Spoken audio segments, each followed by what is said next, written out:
Today, we start our week full of guests with a special guest from Woodward Sports. Make sure you guys check them out if you haven't already. But we're going to talk about everything that's happened so far this offseason with the Detroit Pistons on today's episode of the Locked On Pistons podcast.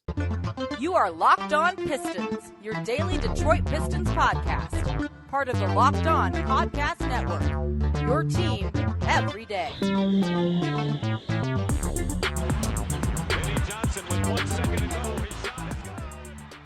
What's the deal? Welcome back to another episode of the Locked On Pistons podcast. Per usual, I'm your host, Kuka Hill. You can find me over on Twitter at Kuka Hill. I want to thank you guys for making Locked On Pistons your first listen of every single day. We are free and available on all your podcast platforms. And if you haven't already, head to our YouTube channel at Locked On Pistons. Hit that subscribe button. It's the best way to support the podcast.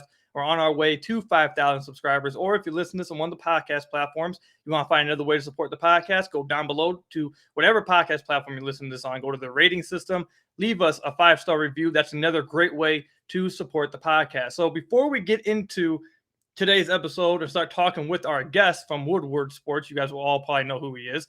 I have to give you guys a little bit of an update. So I've had literally, I'm not joking with you guys, over 200 of you guys reach out to want to be on the Fan Joins episode series that we're doing. The next one will be on Saturday. And I told you guys the next episode last week, I will reveal to you guys how you guys can give yourselves the best chance to get on the podcast. So I want to tell you guys what that is, then we'll get into the episode. So one, I can't promise that we'll get to all of you. We definitely will not get to all of you. There's way too many of you guys reaching out. So don't get mad if you don't get picked. But the way I'm going to be deciding is I want you guys to reach out to me, whether that's through a DM, through YouTube channel comments, or through just tweeting at me on Twitter. I want you to tweet at me that you want to be on the Fan Joins episode series, and I want you to tell me a story about your Pistons fandom. It can be any type of story about your Pistons fandom. I'm going to pick the most interesting ones, the ones I like the most from that week, and we'll choose you to come on the podcast. So if you want to get on the podcast, send me your Pistons fandom story. We'll see how they hold up against other ones, and we'll just pick the most interesting one each week. I think that's the most fair way to go about it, because there's way too many for me to just pick and choose. That just wouldn't be fair. So make sure you guys do that. Tweet me at Kuka Hill or comment down below in the YouTube section. And make sure you let me know your Pistons fandom story. Best way, give you guys the best chance to get on the podcast. But anyways, now let's get into the podcast. So we are joined by Adam from Woodward Sports. You guys have seen me on Woodward Sports many times. He's invited me, thankfully, a few times to go over there. It's a lot of fun. Adam, how you doing, man? I'm good, man. Thanks for the invite. It's nice to be here. Absolutely, man. I've come on your show plenty of times. It was about time I repay you and bring you on over here. So you're gonna be a lot of fun, though. So there's no real big news going on right now. We're kind of in the dead part of the off season right now. But before the dead part, we did have a lot of things happen. So I just want to review a lot of that with you today and get your thoughts on it. Everyone's heard my thoughts on it by way too many times. Yes, way too many times with the last few weeks. So nice to get a new voice on here to kind of share what they think. So let's start all the way at the very beginning. Obviously, the Pistons fall in the draft lottery. They fell to 5, but they ended up being able to get Jay and Ivy. When the Pistons fell to 5, how were you feeling? And did you feel better, the same, or the worse at the results of who they selected at 5 on draft night? Originally I was pissed. That wasn't the moment to fall, given, you had a Jabari Smith, a Chet Holmgren, Paolo Banchero. Like, these were guys everybody was in love with. And then you fall to 5, and it's like, man, all right, well, what's our best option? And the truth was, it was always Jaden Ivey at 5. That was always the best option. Was it realistic? Honestly, no, it wasn't. But thankfully, there's a team out in Sacramento that knows how to fuck shit up. And, to be fair to them, Keegan Murray's a good player. But the superstar, or the remaining superstar, I believe, that was on the board was Jaden Ivey, and he fell to 5. I mean, where do you go from there, right? The initial thought was, there's no chance this guy's at 5. And then draft night, boom, there he is sitting in your lap. Yeah, I mean, everyone knows that right after the lottery, I wasn't very, I was pretty disappointed with them falling. But after draft night, especially, and there's more stuff that happened on draft night that we'll talk about with you on here, but especially with Jay and Ivy falling to 5, it definitely, you felt a little bit better. At least I did. I felt a little bit better because you were able to get Ivy. Now, if they would have taken Keegan Murray, I probably wouldn't be as. I mean, he looked good in summer league. I don't want to like try poo-poo Keegan Murray, but I feel like he's the type of player you think would do good in summer league, and so you can't read too much into summer league. So you still have to see what happens during the season. But being able to get Jaden Ivey definitely made it a little bit better of falling to 5. A lot of people really like Jaden Ivey. There's a few people who thought he should have been taken towards the top of the draft. I saw a couple of rumors that OKC was even considering taking him at number 2. So you got a top level talent at 5 in Jaden Ivey. So they ended up making the best out of, what at the time was a bad situation of being able to, or unfortunately falling to 5, where, just the previous year they had a lot of luck and were able to move up to number 1. Along with Jaden Ivey, though, they were able to then pull off another trade and get Jalen Duren from, well, I don't know where technically it was from. It was Charlotte's pick, but they traded in New York. Then New York traded him to the Pistons. Yeah. The Pistons ended up getting Jalen Duren. Which pick do you like more, to be honest? Because I think there's some. The thing is, Jaden Ivey, I think everyone agrees was the best player. But for me, I think being able to get Duren was like the bigger part of draft night to me. Being able to swing that kind of move for what they did. How do you feel about that? I agree. I actually think Duren was the bigger hit because it took so much pressure off of potentially going after a 4 or 5 in free agency, especially a big money one, right? Before we knew about Miles Bridges and his problems, before DeAndre Ayton ever committed to Indiana, that wasn't a thing. That was a real conversation that we were having. Are these guys that the Pistons should consider because they have so much cap space? And then Duren falling, and not only falling, but being able to basically give up nothing. You basically traded Jeremy Grant for everything that you got on draft night. I still find that amazing to this day. Duren was the pick that allowed the franchise to take a deep breath. I think he's going to be a hell of a rim runner. Definitely a big rim protector. That's the key. I like to compare him to Robert Williams. If I were to tell you, like, this is what he could be on defense, I would say if he could be Robert Williams, that would be fantastic. And if he could be a much more offensive, versatile player, that would work. I don't need him to shoot the ball particularly well, but can he run the court? I think he can. I think he can run the fast break. We saw some of that in Summer League. But the Ivy pick, that's you might have a superstar. And, I got to be honest, when Ivy was first taken, he won me over with his interview, him and his mom. That's when I was like, oh, God, they hit this pick. Because you saw Banchero, you saw Jabari Smith, you saw Chet, you saw Keegan. And, I read into that stuff. That's just something I personally do. I'm not right all the time on it, but I've had a lot of success judging people by their character. I think that's a super important part, especially in the NBA when it's all about the individual, right?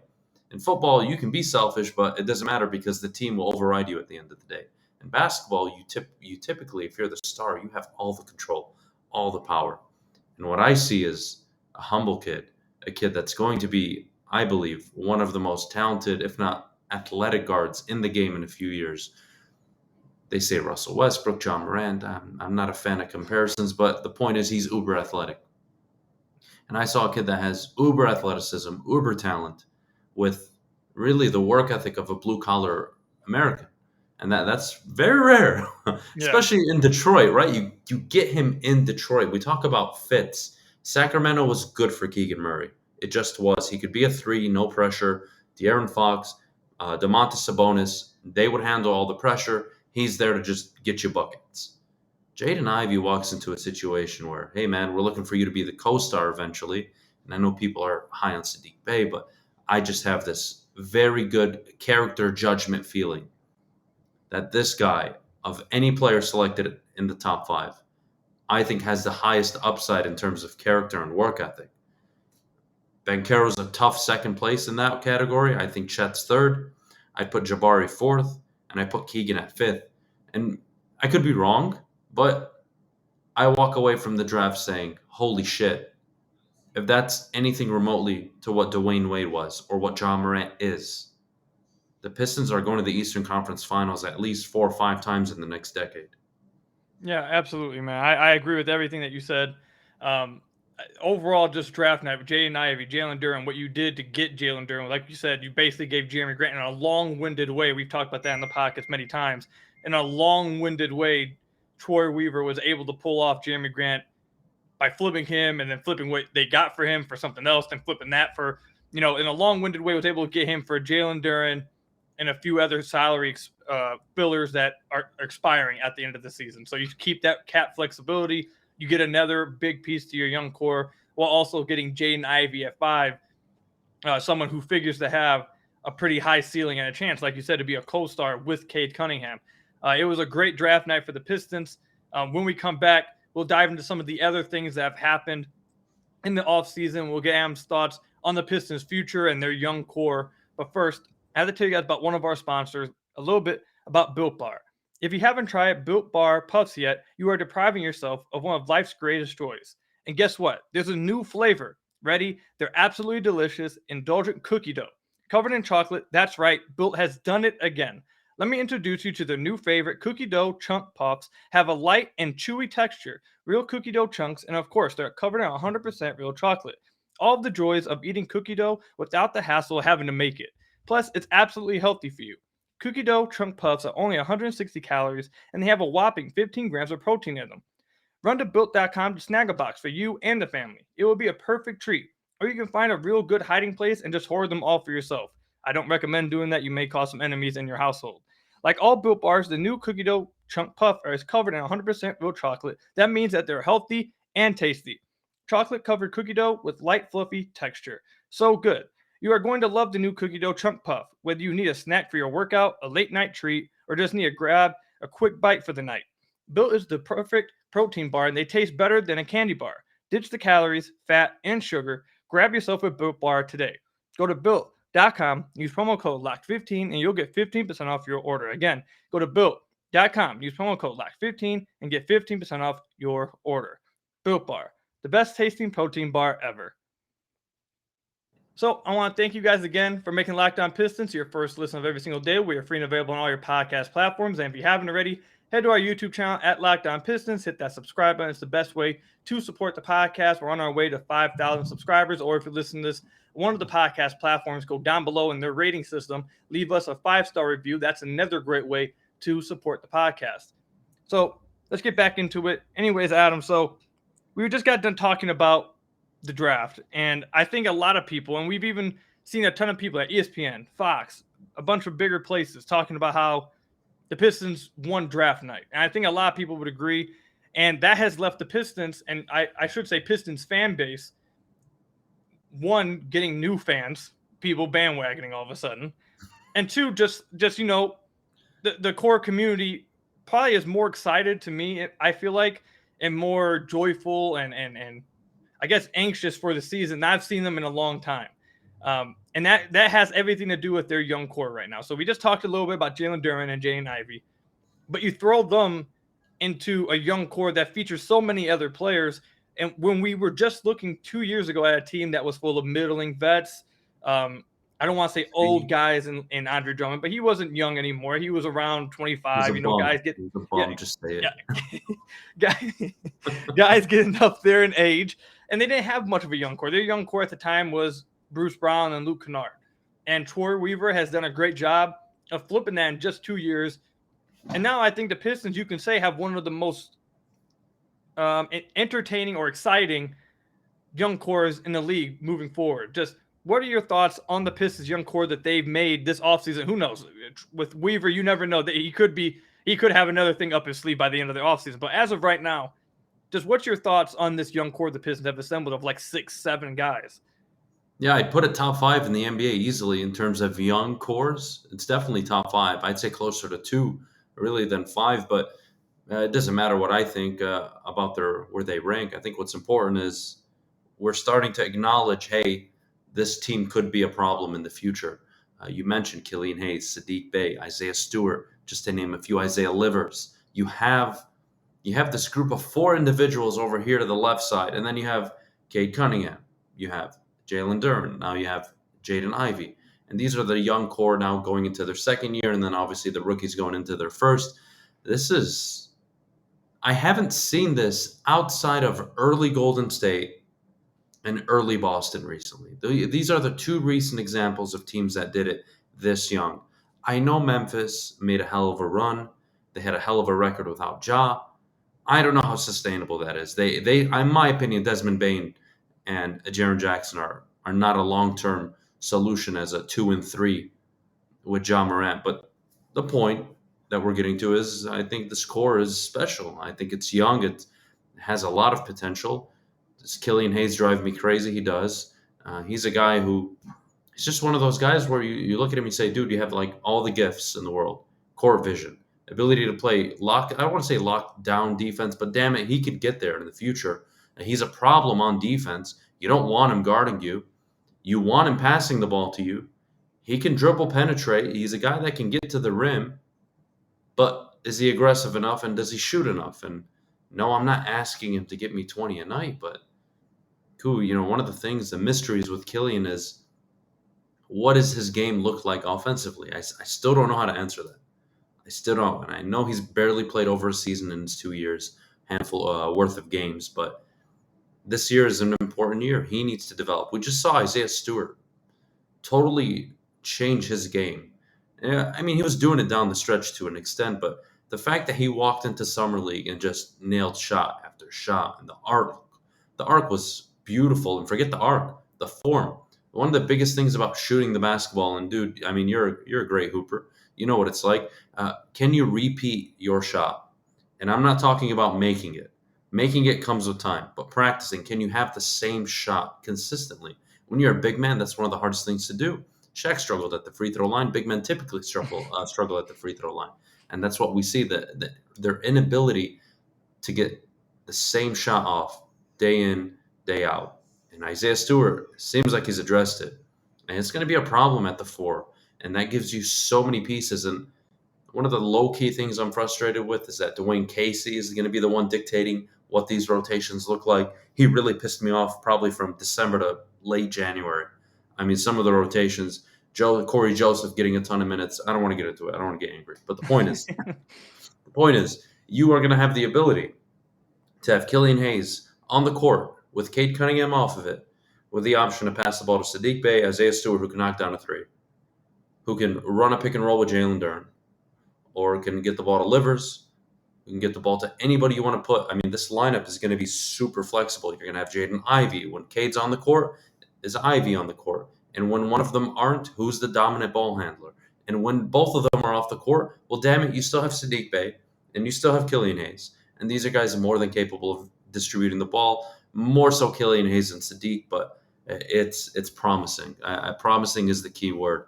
A lot of talent, a lot of questions, but look, man, Troy Weaver has earned this, right? He overhauled a garbage roster. I mean, 2 years ago, if you showed me the opening day lineup, I would cry. I really would.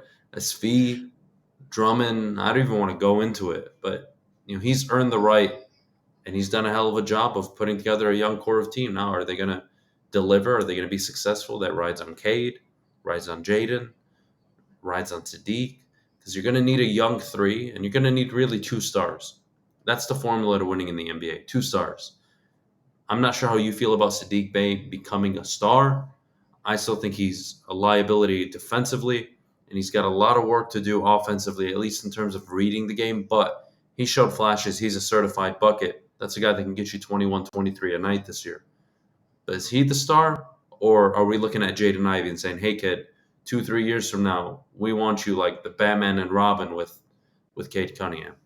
Yeah, I think that Troy Weaver kind of showed more belief in this young core by basically, like you mentioned earlier, kicking the can down the road with the free agency, passing up on DeAndre Ayton. Well, obviously, with the Miles Bridges situation, that kind of took care of itself. But basically avoiding free agency, going the young route by getting Ivy, and then making another move to absorb some contract, some salary this year for Jalen Duren. I think by doing that, we've talked about that on the podcast a few times, is that he basically showed confidence and the willingness to be patient and want to let these guys grow together this season. I don't think it will translate to a lot of wins, a lot of win-losses, but I don't think that will determine the success of the season. the success of the season will be down to the improvement of the young core. Do you see internal development? Do you see, like you mentioned, Killian Hayes get more aggressive, become a better scorer? Does Saddiq Bey start to read the game a little bit more and get better, more consistent on the defensive end? Does he find where he's good at defensively? Is it the 4? Is it the 3? Does Isaiah Stewart become, like you mentioned, is that kind of thing we saw in Summer League with his outside shot translate to the regular season? Can he actually do that? Can he do some short roll reads? Can he get better in the dribble handoff? Can he guard other 4s? All that kind of stuff. And we didn't even mention Marvin Bagley, another guy, part of the young core that they brought back. They have like 6, 7, 8 guys, a part of a young core. We don't know how many of them will be around in 3 years, 4 years when they're contending. But the point is, they have enough guys that have legitimate shot to be on that core team in three years when they're competing. They have enough guys and shown enough confidence in these guys to have patience with them for this upcoming season, to want to see them develop, to want to see them get better.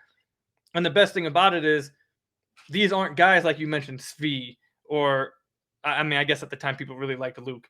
But I feel like this young core is really liked by the fan base. A lot of people really believe in this young core. They believe that they can get better. And I think even if the win-loss is not great, people are going to have fun watching this team this year. People are going to enjoy watching this team this year because they believe in this young core. They like this young core. They believe in what Weaver is doing and what he's trying to build. I know ESPN had a segment actually with Brian Windhorst and a few other people, I forget who it was, a few days ago, talking about the Pistons. And one of the things that I think it was Tim Botemp said that I completely agreed with. And then we'll move on, talk about some of the other things that happened in the offseason and some news that could be coming sooner rather than later in a few days. But first, I want to talk about, like, just hit on real quick that I think it was Tim Botemp who said that the Pistons don't have to rush this. They're building this thing organically. They're taking their time.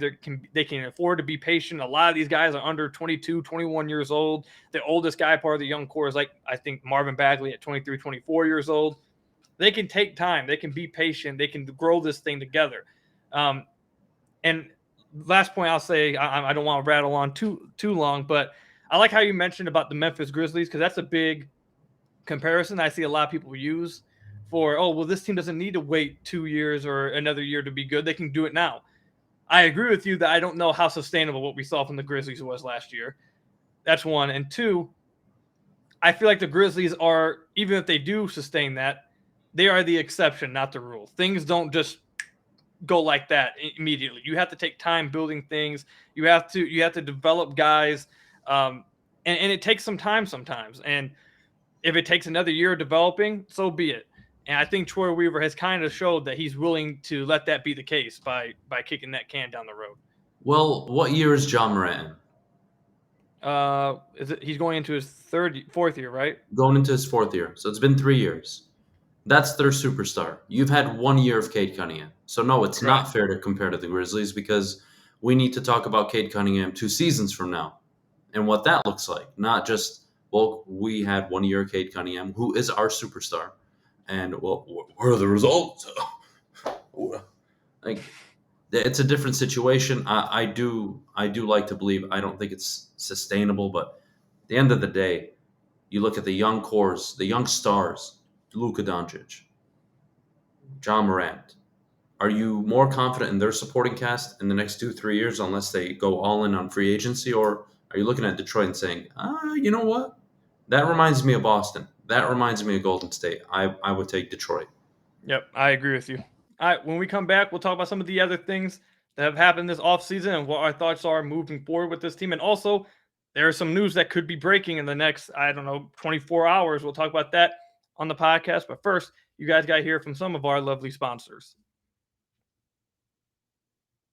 So I want to thank you guys again for making Locked On Pistons your first listen of every single day. We are free and available on all your podcast platforms. And if you have not already, head to the YouTube channel at Locked On Pistons. Hit that subscribe button. It's the best way to support the podcast. Or again, if you're listening to this on one of the podcast platforms, go down below in the rating system. Leave us a 5-star review. Another great way to support the podcast. So we've talked a lot about the Pistons young core. We're going to continue to talk about it a lot throughout the rest of the offseason, obviously. Great young core. Weaver's done a great job, and we're all excited for it. And what's a better way to kick off a new era? What's a better way to kick off a new young core coming around? I've been talking about the Pistons needing a rebrand for a minute. I've been saying that they need a better logo, some better jerseys, something cool. And I guess we might be, it seems like almost 100% that it's going to be coming soon. The Pistons are bringing back the teal jerseys. I don't know if it will be announced by the time you guys listen to this. It may be. I know it was reported by James Edwards III of The Athletic that it's going to be revealed soon. You've seen some of the other jerseys being revealed from other teams. I think you saw Cleveland got some new jerseys. Utah got some new ones. I forget some of the other teams that got some, but a lot of teams are starting to reveal their jerseys. Sounds like the Pistons will be revealing that they're bringing back the teal. We've heard about this for a few months now. We even heard about it last year with Big Sean, who took over, I believe, like the creative department for the Pistons, something like that. He was hinting at them coming back. So it sounds like we're going to hear that soon. Are you a fan of the teal, Adam? Do you like the teal jerseys? I actually think they're dope. I do. I like the teal, man. I really do. Terry hates it. And I don't know why. Well, I don't know if it's because, Jerry Stackhouse and Grant Hill and, the whole 90s. well, you see, I got the teal hat on right now. Yeah, I think it's really good as an alternate. I wouldn't bring them back full time. But if you told me you had to go into the next 5-7 years with 4 or 5 jerseys and there are 3 alternates, or there were 2, you're home and away, 1 city every year, and then 2 alternates that you couldn't change, I'd be down for the teal. Hell, I'd be down for the one with the lightning bolt. So, yeah, I think it's good, man. I really do. I think teal is a good color.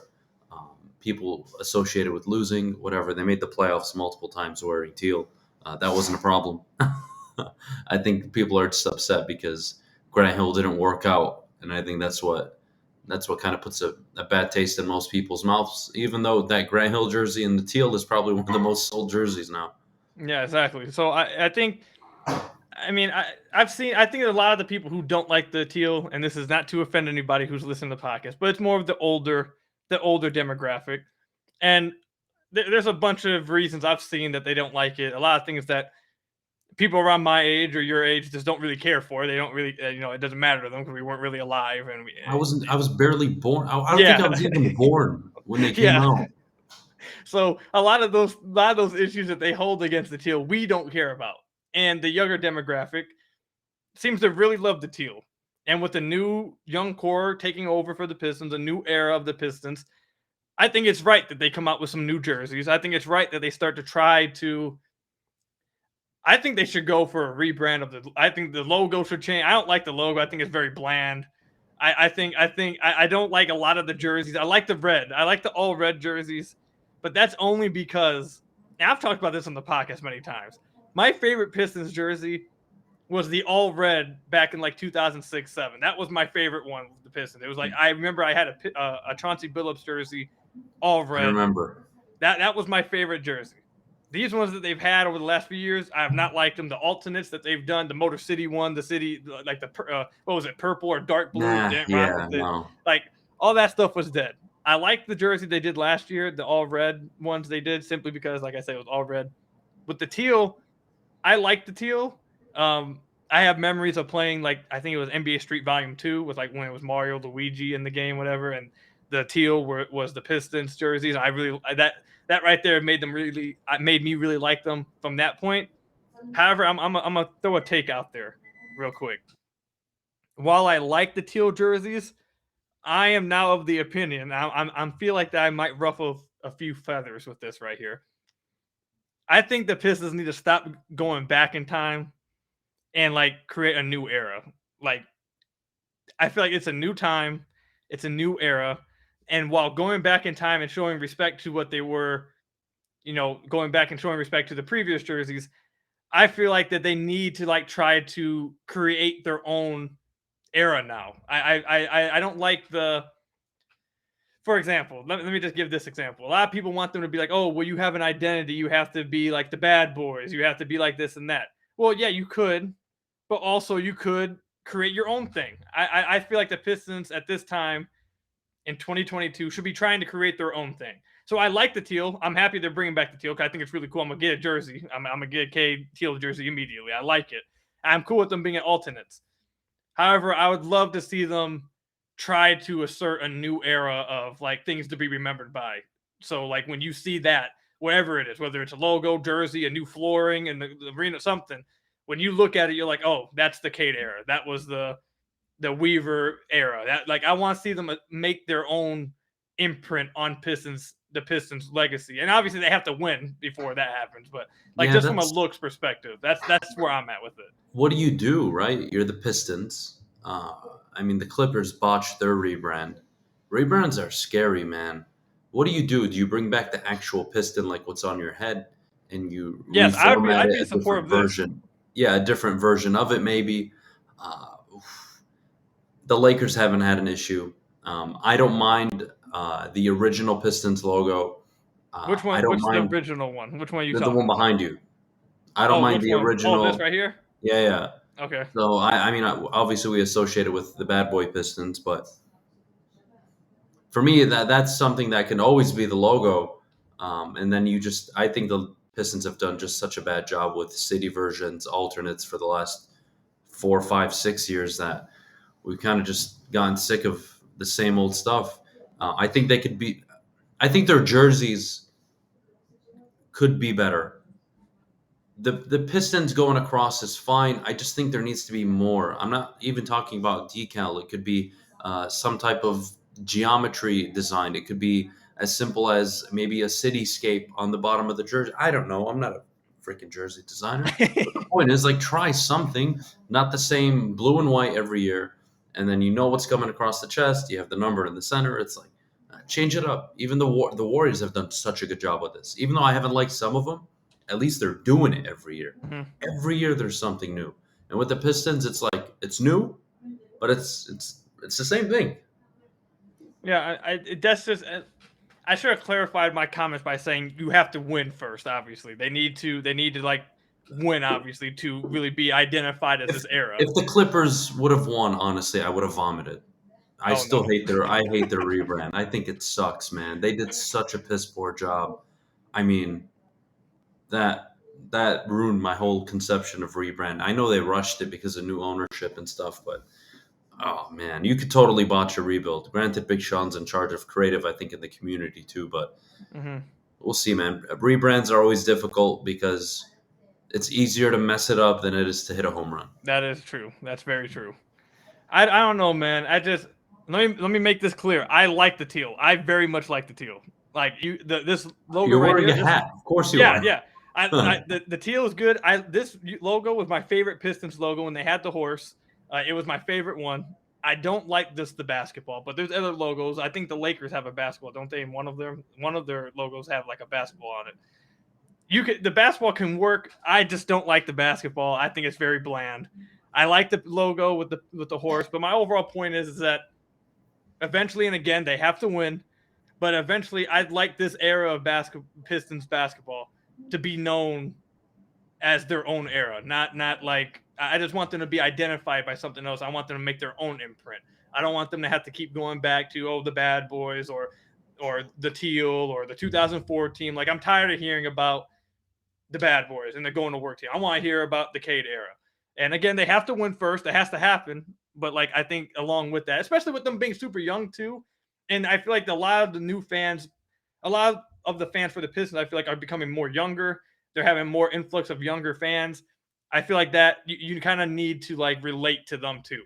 So I feel like that's where they're going with this, because a lot of the young fans want the Teal back. Teal's coming back soon.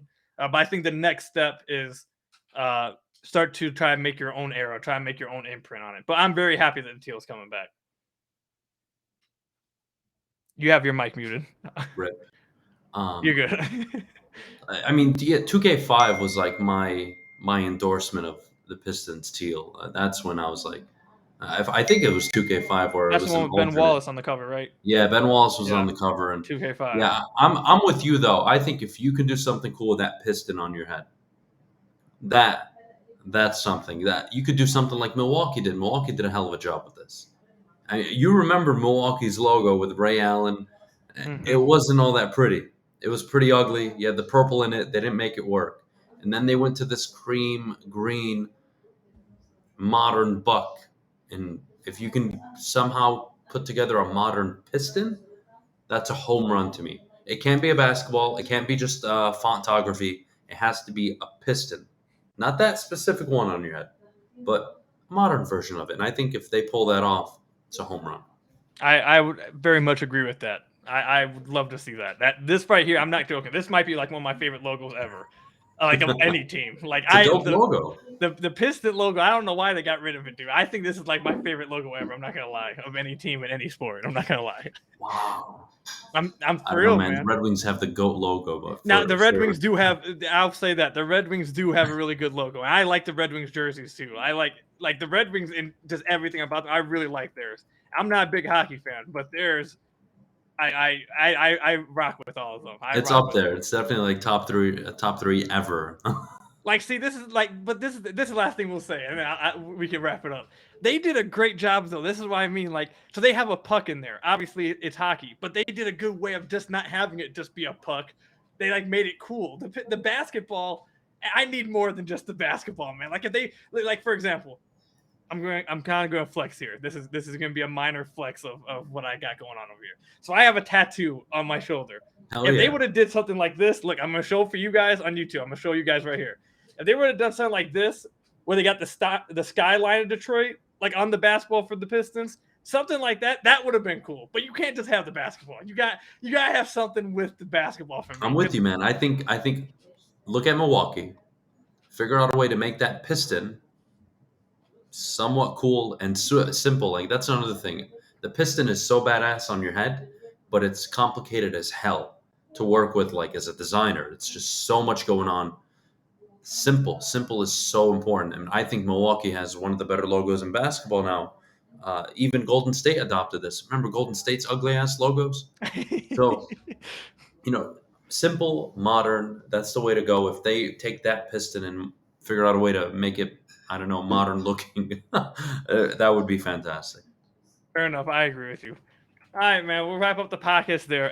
Go ahead and let everybody know where they can find you on Twitter. Obviously, they can support you and all of you guys over at Woodward Sports by following Woodward Sports and keeping up with everything they're doing over there. But let them know where they can find you, your personal account, all that stuff. Yeah, absolutely. Weekdays, Monday through Friday, I'll be on mornings over at the Morning Woodward Show at Woodward Sports with Terry Foster. It's a fun show every morning.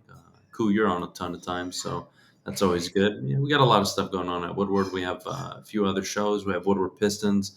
That's always a fun one. Woodward Tigers. I'll be at the Tigers game tomorrow, probably getting arrested, so it could be. I'll call you if I need bail. Good luck tomorrow, man. I was Good telling luck. you before the show, I know you don't keep up with baseball, but I want you to imagine Stan Van Gundy. He got another 4 years of runway. He drafted Josh Giddey, number 1, and he traded the number 5 overall pick, or he just traded Jaden Ivey for Matthew Dellavedova. That's the equivalent of Al Avila right now. That's tough, man. I'm praying for you Tigers fans out there, man. I've been seeing you guys suffer for a minute. Praying for you guys out there, man. All right. Appreciate you guys checking out the podcast, listening to it, making your guys' first listen of every single day. We are free and available on all your podcast platforms. Make sure you guys subscribe to the YouTube channel. Best way to support the podcast, Locked On Pistons over there. Or you can go down below if you're listening on a podcast platform. Give us a 5-star review. Best way to support the podcast. Again, if you guys want to be on the join or a fan join series, tweet me or go in the comment section down below. Your guys' Piston fandom story. I'll pick the most interesting one each week, and we'll have you on the podcast. Doesn't matter how old you are. You can be young. You can be old. You can be a fan from I've had a few of you guys, a fan from Australia, one from Europe. I've had one from Africa. I've had one from across the United States. We've had fans all over the place. So make sure you guys come here, Pistons fan, but it doesn't matter. If it's interesting, I'll have you on the podcast. But until the next episode, Adam, I want to thank you for coming on the podcast. It was a lot of fun. And until next time, I'll see you guys later. Peace out, everybody.